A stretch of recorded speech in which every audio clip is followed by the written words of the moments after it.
You're told this was a holy tragedy, a divine necessity, a moment wrapped in mystery and stained by betrayal. But what if the truth was sharper than the stories that softened it? What if the death of Jesus wasn't merely a spiritual turning point, but a calculated political execution engineered by men who feared his influence more than his teachings? Imagine Jerusalem simmering with tension, a city ready to ignite. Imagine officials watching one man draw crowds large enough to tilt the balance of power. And imagine that everything, every accusation, every hurried hearing, every whispered meeting in torchlit halls wasn't about theology at all, but about neutralizing a threat. So you breathe in slowly, allowing the heat of that idea to settle. The pace eases, the urgency softens, and you feel the ground beneath the story widen just a little, inviting you deeper into the shadows, where politics and faith entwine like uneasy partners. You move through this ancient city in your mind, stepping past stone walls warmed by late spring nights, hearing distant voices weaving through narrow streets. The air is thick with the kind of anticipation people don't talk about until years later when they finally admit they felt something shifting under their feet. You sense the pull of competing powers here, Rome's heavy-hand temple authorities, guarding their fragile autonomy, wandering preachers stirring hearts that are already hungry for change. In that blend of hope and fear, you begin to understand why one man could become the focal point of so many anxieties. It isn't just what he said, it's how people reacted. It isn't just what he stood for, it's where those ideals pointed. And as you ease into the long story ahead, you'll feel how each detail forms a quiet piece of a larger pattern, a pattern that hints at intention, strategy, calculation. Before we venture further into the shadows, take a moment to subscribe, so you never miss a secret that history has tried to forget.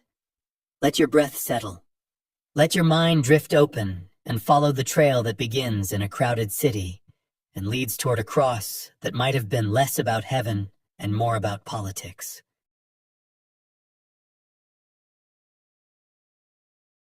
You step into Jerusalem at the turn of the 1st century, letting the noise settle around you like dust that never quite leaves the air.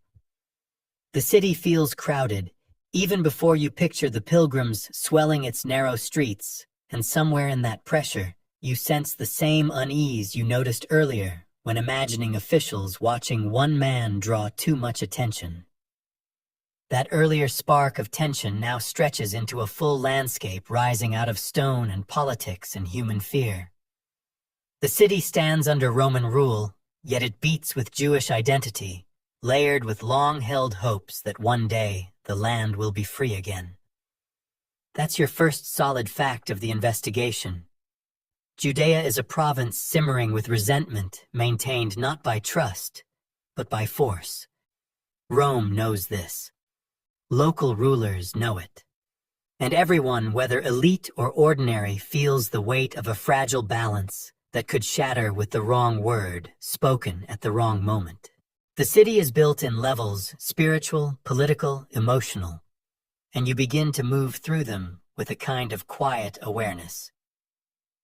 To your left rises the temple complex, the symbolic heart of Jewish life, a place where authority is concentrated, not only in priests, but in an entire administrative network, managing sacrifices, finances, purity laws, and social order.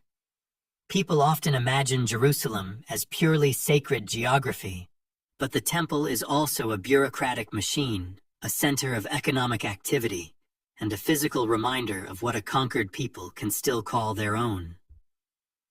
That dual nature is one of the obscure details scholars sometimes mention, but rarely linger on.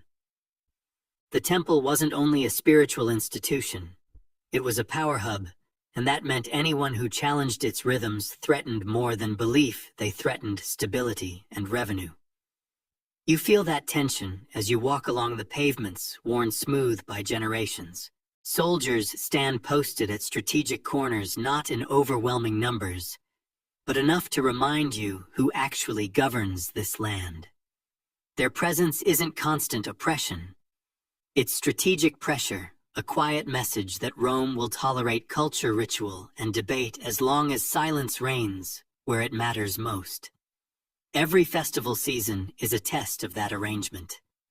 Passover especially pulls tens of thousands of pilgrims into the city, all remembering liberation from a foreign power while currently living under another.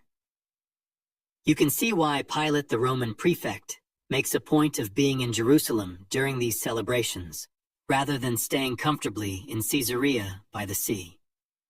His presence signals vigilance, his soldiers signal readiness, and the city senses both like the low hum of a storm that might break or might pass unnoticed.